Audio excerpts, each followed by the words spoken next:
Hello and welcome to this special interview with the unique global Indian. We are with Sri Manchala, CEO of Trianz, a leading digital transformation services firm. Sri is on the Forbes Technology Council and is the author of Crossing the Digital Faultline 10 Rules of Highly Successful Leaders in Digitalization. Interestingly, before he started out on his corporate journey, Sri was a member of the elite special forces of the Indian Army.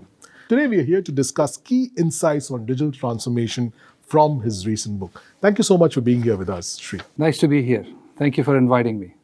First, I want to start out by asking you what really inspired you to writing Crossing the Digital Fault Line? And was the book already in the works when the pandemic hit? Or was it that the pandemic hit us and because of the digital transformation, the disruption that came about, because today, digital transformation strategy and a roadmap to get there is very, very critical for any organization. Right. So, as you know, we are a digital technologies and transformation services firm. So we deal with a lot of issues around business model change and analytics and, helping management become data-driven, changing experiences that they deliver to various stakeholders, etc. But when we started on this journey, I would say about 4 or 5 years ago, the whole thing was very nebulous and very poorly understood. And so we started a research project to think about transformation from our end client's point of view. Consultants oftentimes tend to think from their point of view. And so we launched a massive global survey covering 18 industries worldwide. And we spoke to leaders across the enterprise to see what transformation meant to them, how they defined it, where they were today, where they want to go, how they are prioritizing, what kind of technologies they're investing in, how ready is the organization, their leadership, etc. And the idea behind that was for us to understand these transformations better so we are more effective in advising our clients. We have to be ahead of our clients in what we do. When all of that data came in, which was over 10,000 responses, we analyzed that and we found some very interesting insights. We found that very few companies succeed, roughly around 7 to 8%, and this is pre-COVID. And we then went into the causal factors of their success. And we were able to document those. And we were able to see how companies evolve on the digital curve and what different stages of maturity mean. But what was very sort of provocative for me was what is the reason why these 7% succeed? Oftentimes we think about why people fail, but it's far more interesting to see why people succeed. Among so many factors, the single biggest thing that stood out for me was the ability of the leaders to understand what these transformations are and then confront the reality of change and actually do it. And so when those insights revealed themselves, I'm a CEO and I can put myself in the shoes of other CEOs and clients who I speak with. So I just felt that this would be a nice professional contribution to give back, to our clients and the industry at large. So I want to ask you, why the name, Crossing the Digital Fault Line? Because typically fault lines are associated with problems, and digital is really about transformation. It's about enabling business transformation, etc. So why did you come up with this very unique name, and what's the story behind that? Great question. There's an interesting anecdote behind it, which sort of became a metaphor that I used in the book. I was in Tokyo in 2011, and that's when this massive earthquake hit a place off of Tokyo called Sendai, and then it had about 200 to 300 minor aftershocks, etc. The world knows today, massive nuclear disaster, meltdown, hundreds of thousands of people dead, billions of dollars lost, etc. But in the moment when we were in the earthquake in Tokyo, everything was very different. The ground wasn't stable, skyscrapers were moving around, everything had come to a standstill. And the metaphor really is that when something of this magnitude takes place, the fundamentals that have been carrying you, the rules of business, organization, people, behaviors, consumers, all of that suddenly changes. And as I was writing this book, that experience sort of came back to me because it was an out of the world and larger than life experience. That what we are going through from a business perspective is very similar to that earthquake, where most of us are on this side of the fault line or on the fault line. So from there, we transition to the real business meaning behind this, which is there are stages of transforming. And today, when you look at most of the companies out there, there's a sense of loss of control, lack of predictability, volatility in revenue, the processes of the organization not being able to keep up, etc. This is what happens to companies that are on the wrong side of the fault line, right? And so the idea is to first transform just enough that you regain that control, and hence crossing the digital fault line. Beyond that, things become more predictable and better controlled. So Shri, your book is clearly about leadership. It is not just about digital technologies. But yet today, whenever we speak about digital transformation, and whether it's media, whether it's what we hear from businesses, etc., it's technology that first comes to mind. So why this disconnect really between technology and leadership when perhaps digital transformation should be about leadership? And perhaps you can explain that. Sure, it's a great question.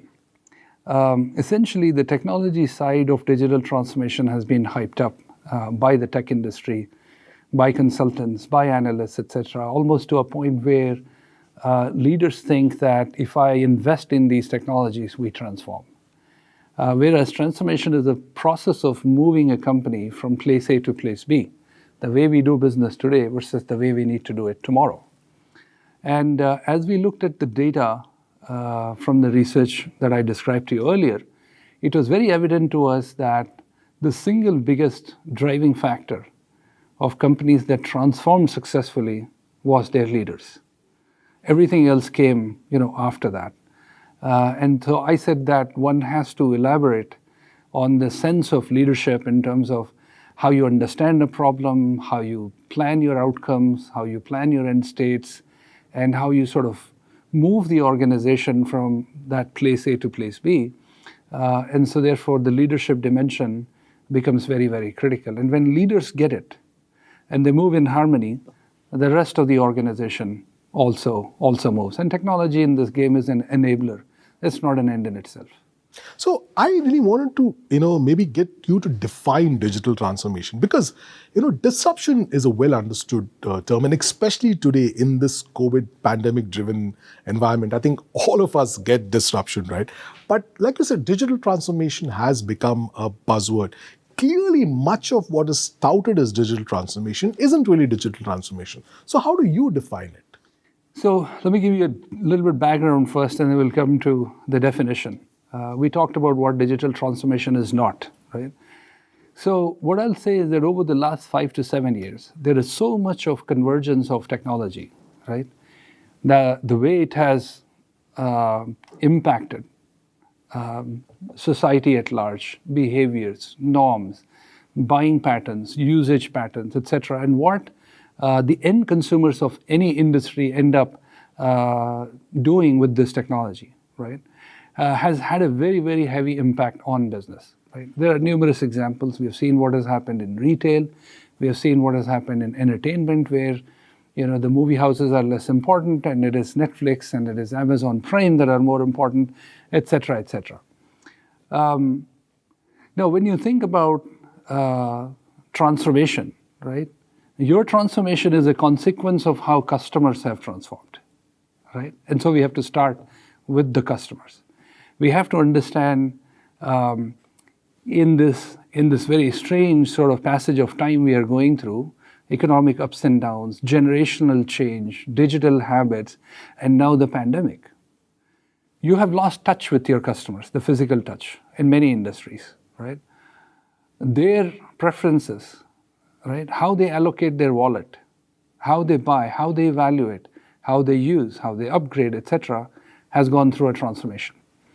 And so the way we define digital transformation at Trianz in one sentence is digital transformation is the process of reimagining a company's products, services, and value propositions from the customer's point of view, not the company's point of view. And then delivering really good, endearing digital experiences to all stakeholders. So when leaders think about this one-line definition, the piece parts of this begin to emerge from there. So that is our definition.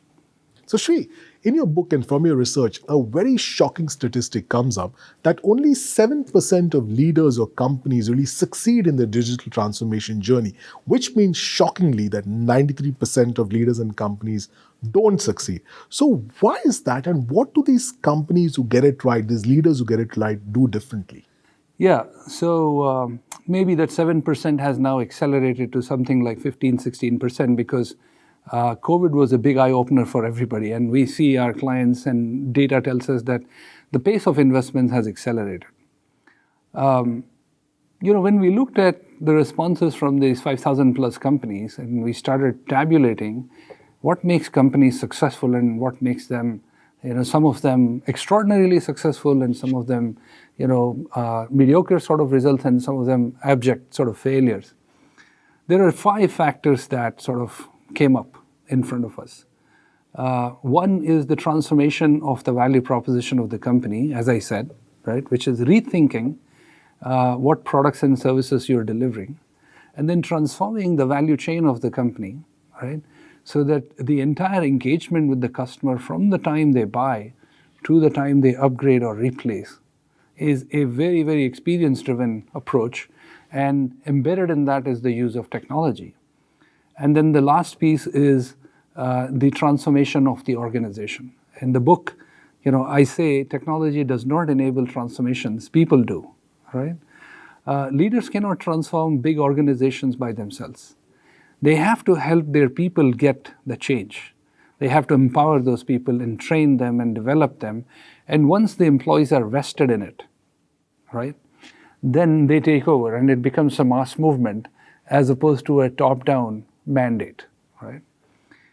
Now, these are some factors, but above all is a factor called the digital IQ of the collective leadership of the company, right?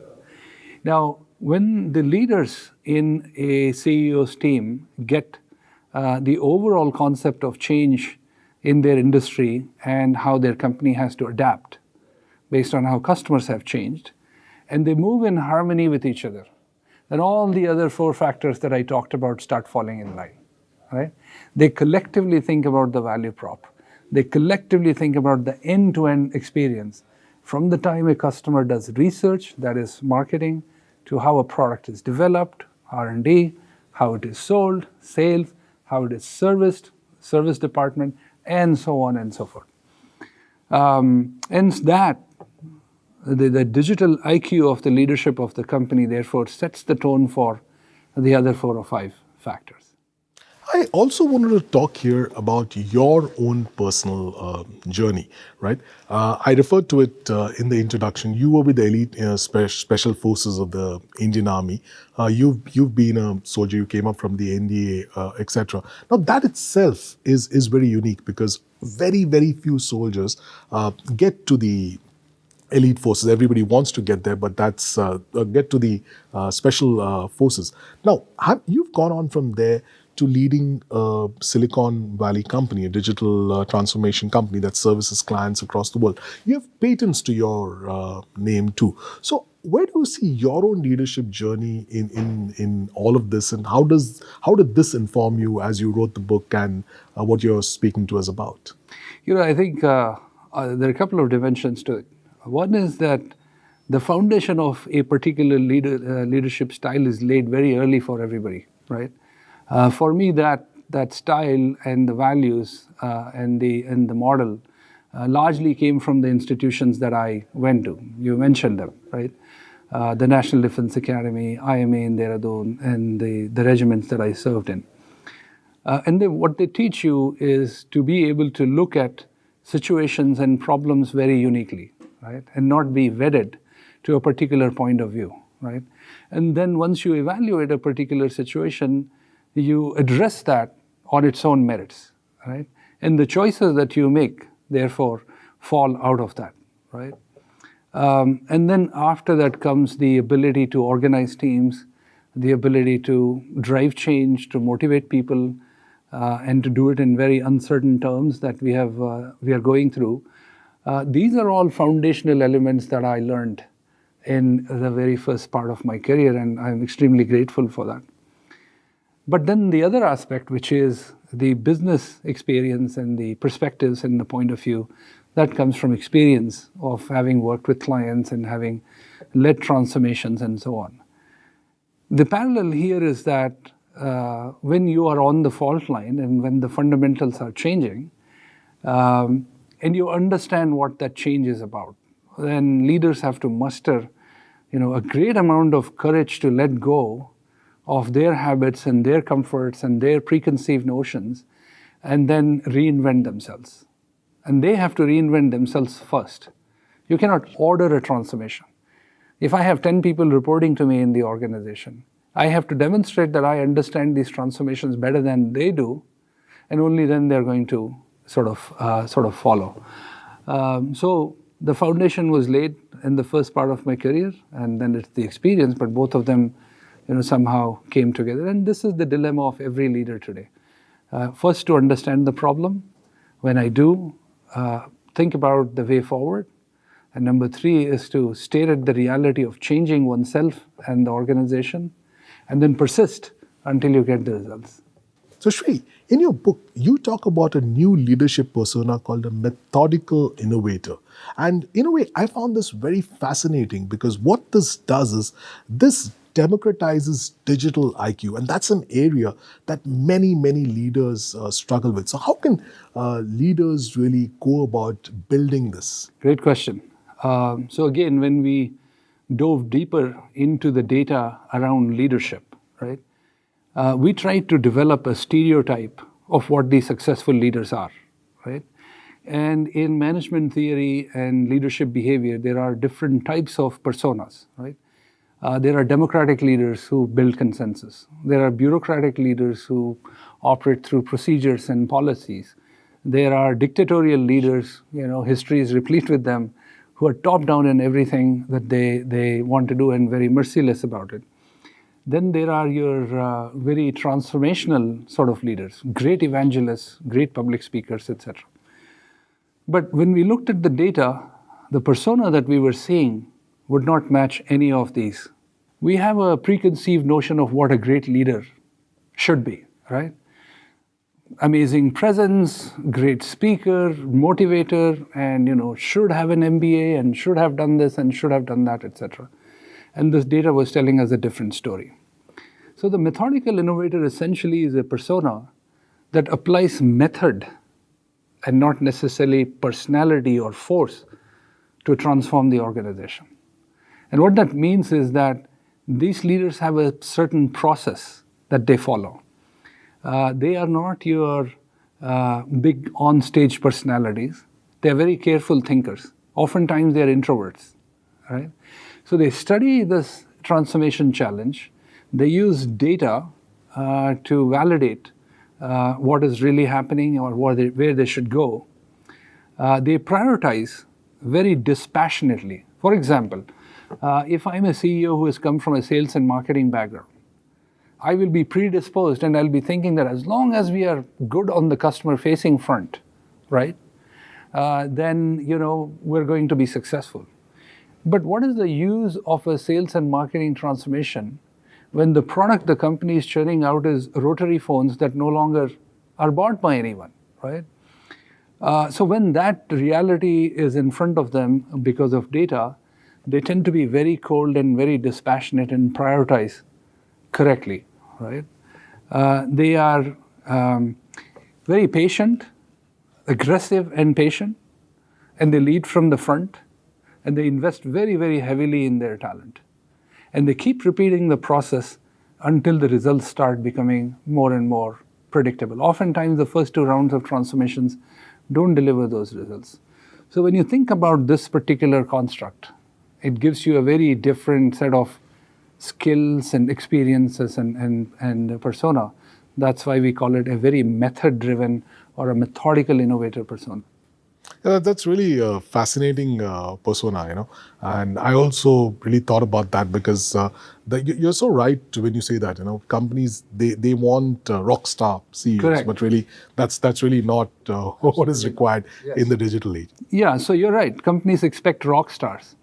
But you see, the methodical innovator is not a born persona. All others are, right? Great transformational leaders, great visionaries have certain inborn qualities that they grow up with, right? Whereas the methodical innovator persona is an acquired persona, right? It comes with practice. It comes with putting a structure to all of this, which I describe in the book. And it's an acquired taste, right? And so going back to your point on democratizing digital IQ, what it really means is that every leader has an opportunity to become a methodical innovator, and by following a certain process. So one doesn't have to be, a rock star to become a methodical innovator. That's fascinating. Coming down to some sectors, where transformation has really worked. In your book, you've mapped out some industries that have been transformation leaders. Can you elaborate for us, with some examples of some other industries that have been disrupted and which have now opened up the gaps between industry laggards and leaders? So if you asked me this question a year and a half ago, I would have sort of described industries in three clusters. The first is industries that have very high customer touch, end consumer touch, such as media and entertainment, or healthcare, or retail, telecom, high tech, banking, etc. Industries that have this very high customer touch are getting feedback loops at very high volumes and very, very quickly. And moves that competitors make in these industries become visible very quickly because everybody at the end of the day is in front of that customer, right? So for example, if Reliance Jio launches a feature, it's visible to all other competitors, right? Or if Procter & Gamble launches a particular product, it'll be immediately visible to their competitors, and so on and so forth. These industries transform the fastest. And then there are industries right in the middle that are slightly removed from end consumers. They tend to be in the middle of the road. And then there's a third cluster, which is highly regulated industries, like life insurance, health insurance, energy, right, etc. They are oftentimes the slowest moving. But as COVID has progressed and all industries have been forced to rethink, you're now seeing a new breed of what I call as, Davids in the David versus Goliath, metaphor emerging, right? They're defying the velocity and the patterns of the industry. These digital startups, digital tech startups in these different industries are accelerating the pace. So in short, the velocity of change across all industries is going to pick up in the next few years. Now, with the pandemic, and the pandemic is really front and center, right? We still haven't come out of it, and we don't know whether the light is still the light at the end of the tunnel or still that oncoming train. Which industries do you think will see the maximum benefits of digital transformation and thus will realize outsized benefits, from this disruption? See, I would rephrase your question to think at a company level and not at an industry level, right? Because if I am a company, no matter what my size is, right, the only choice that I have is to transform, right? In fact, in the book, I describe a particular matrix where if you're a very large company with a massive presence in the industry and you become complacent, your business model will be reinvented. We have seen that in retail. If you're a small company that is weak and slow, you will be extinguished, right? But if you're a small to mid-sized company or a large company, but the velocity of your transformation is fast, then you'll start leading the industry at some point in time. So I would worry less about industry and competition, and I would worry more about where my enterprise or B2C customers are headed and start reinventing my business on that model. And when you do that, every sector has the same opportunity. And the converse is also true. Companies that take their position for granted are no longer going to exist. In fact, in the book, I point out that 30 to 40% of companies that we know today as great brand names will cease to exist by 2030. That's interestingly something that happened even, I think, about 2 decades ago, right? The companies back, for instance, the Kodaks of the world, etc. So many of them, who were the Fortune 500 and are just not there today. So, Shri, I want you to do a bit of crystal ball gazing, and maybe not crystal ball gazing because you've really done a lot of research for your book. So, clearly, you understand this very well. What will be the top 3 digital technologies that you think will transform businesses and experiences in the near term?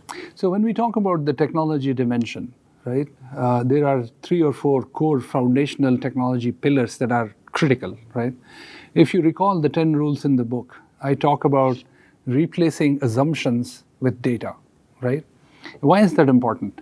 There is so much of data that is getting generated about a company that the historical view that my systems inside the organization tell me everything is false. Because most of the data that affects the company beyond the transactions is actually resident outside of the company. It's only when you analyze what customers are talking about, what competitors are doing, what new technologies are coming up, what regulators are thinking, and be able to forecast where your industry is headed or what the opportunity is, will you be able to objectively prioritize the sequence of your transformation. So analytics is going to be number one. It's almost like driving a car without a dashboard in a snowstorm. You will never do that, right? And so the analytics are the dashboard and they are the windshield wipers. They tell you where you're headed. Number 2 is cloud, right? The amounts of data that we generate and the velocity with which we have to deliver new applications and new technologies it's at a breakneck speed. Neither of these two can be done when the fundamental infrastructure of the organization is still in the traditional format, right? The larger the company, the bigger the challenge. The faster the growth of the company, the bigger the challenge, right? And so cloud is neck to neck with business analytics as a technology paradigm. And number 3 is obviously modernizing applications. And so any and every mobile technology, web app technology, which deliver great experiences and where you can embed analytics into those applications themselves is the 3rd pillar. Now, with mobility coming in and data moving, from Reliance to you or your favorite restaurant to you, etc., data is moving outside of the firewalls of the company. It's floating around in cyberspace. That's why we hear of so many hacks. And so, therefore, security becomes a very important ring fence. We are used to thinking about physical security. We have evolved from that to data center security. But to think about digital enterprise security is a very different sort of a ball game. And these 4 sort of come together to deliver the transformation to a business.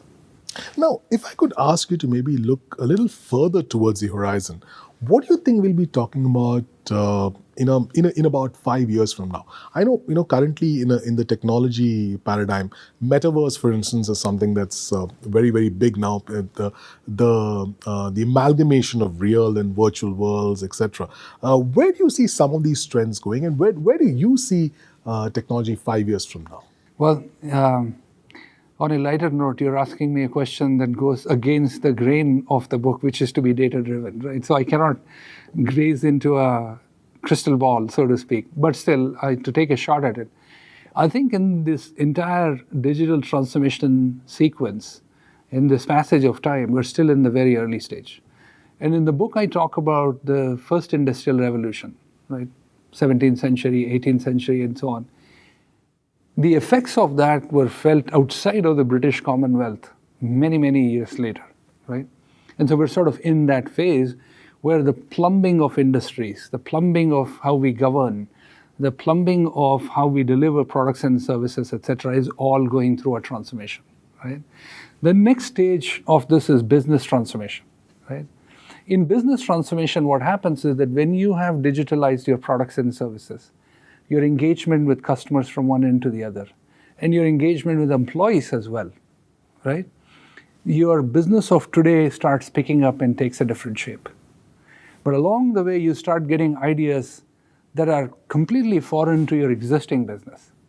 So in the book, I talk about how Amazon went from being a bookseller to a tech company and a retailer, right? The same thing happens to successful companies, one after the other. And so the business starts transforming. And I think in the final stage, you will see collisions between industries, right? When the value proposition of one industry entirely obsoletes the value proposition of another industry. To give you a very simple example, when the horse cart, was in prevalence, and Daimler and Benz, Carl Benz invented the first car, people would refuse to sit on it because they felt unsafe. A decade later, we came to know what happened. The entire horse cart industry, if you may, was completely wiped out. Now, if I were to continue that analogy in today, we've gone from petrol and diesel cars to hybrids to electric cars. And next is going to come flying cars, right? Which are already being approved by so many governments everywhere. Think about the consequences of that.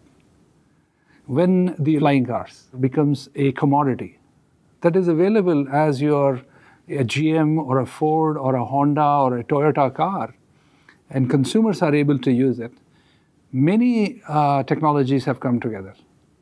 Electric has come together. Driverless has come together because people will not be allowed to fly, right?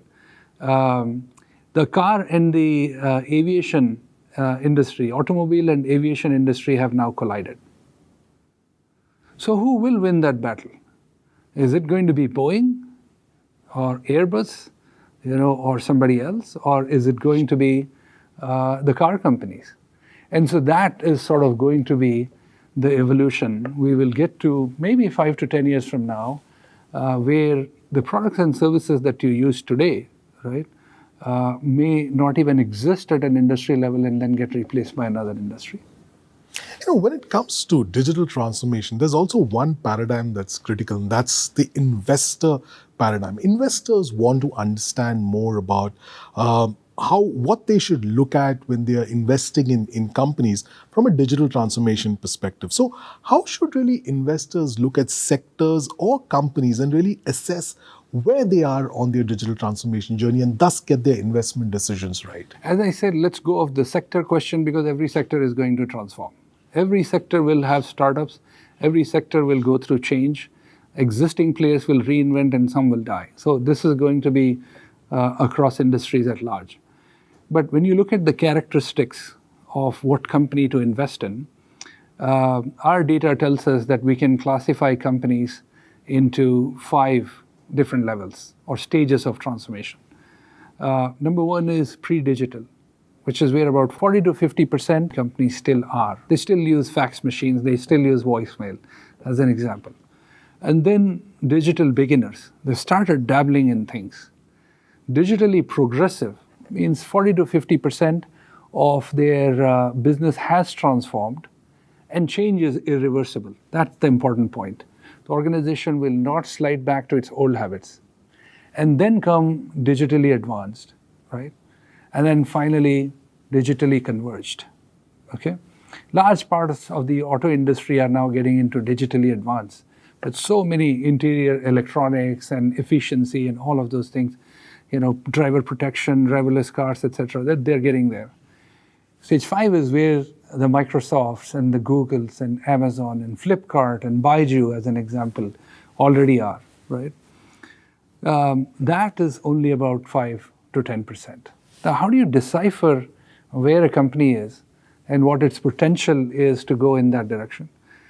It goes back to the 5 factors that I described to you. The digital IQ of a company's leadership, right?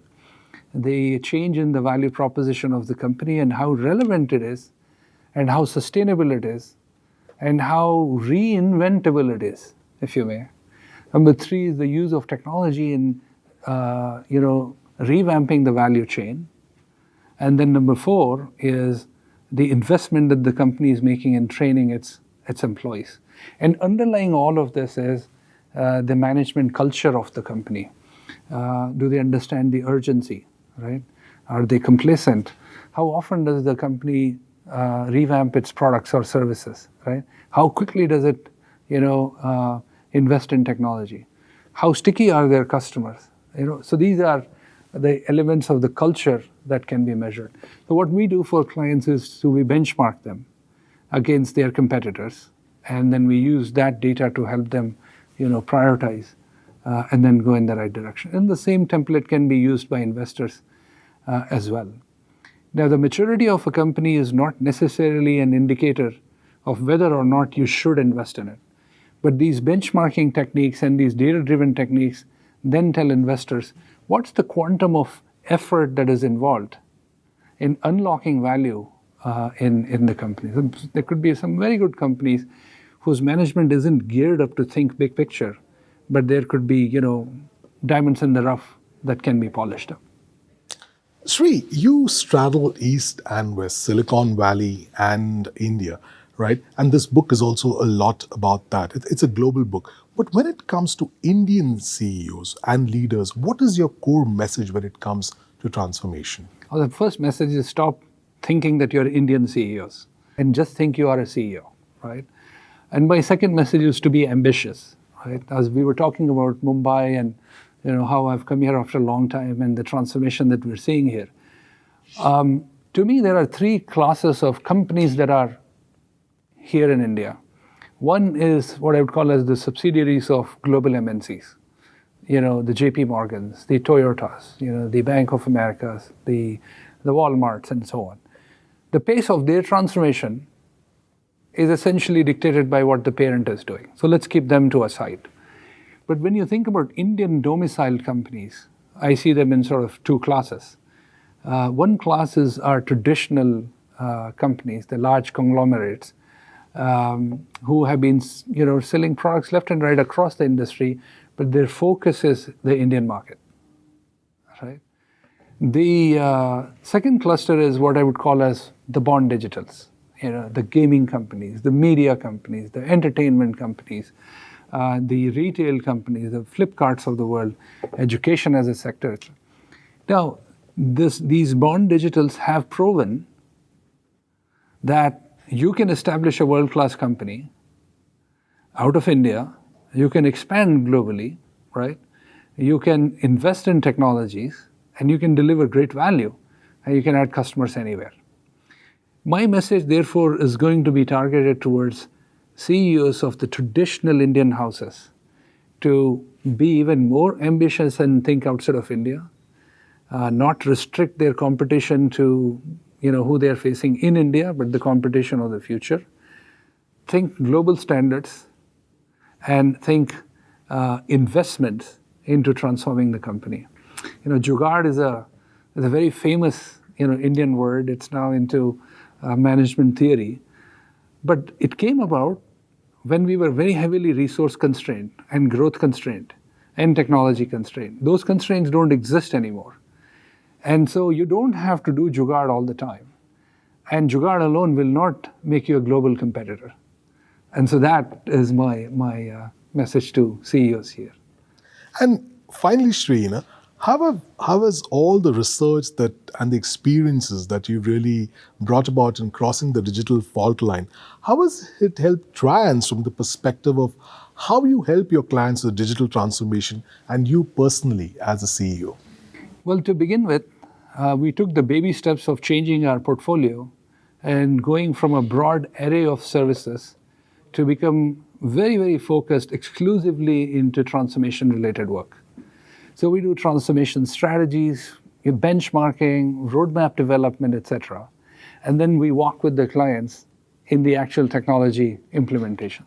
So that's where these big paradigms come to life. Cloud, infrastructure services, transforming with analytics, modernizing applications, and so on, and then helping them secure the enterprise. But since I wrote the book and the reality stared in my face, you come to a point where you say, does this apply only to my clients or does this apply to us? It's a very deep question because the consulting and the tech industry tends to think patterns apply to clients and not to them, right? And so we pushed it even harder. and we investigated what are the big challenges that our clients are facing today. And it comes down to three things, which is the gist of our discussion today. Number one is the urgency to transform. The competitive window is shrinking for every company. Number two is, and so therefore time. Number two is lack of capital. This requires massive capital, yet in the short term you have to satisfy investors on near-term returns. And so CEOs have to be very forthright in setting expectations correctly, right? And then number three is lack of resources, right? This country is the largest producer of technology resources in the world, and we are short by 4 to 5 times the resources that are required. Now, if you take these three big client challenges and you marry that against the fact that 70% of companies are yet to start transforming, now you imagine how much worse and tough this game is going to become. And so when we asked ourselves that question, we said we need to change what value we are bringing to our clients. And so therefore, in each of our practices, we have built platforms that accelerate our clients' transformations, that reduce the need for resources, manpower resources or woman power resources, and are much less expensive than what the traditional approaches call for. So we built a digital workplace platform that changes the employee experience for our clients. We built analytics platforms in very close partnerships with various cloud providers and large companies that help us generate management analytics within months as opposed to years.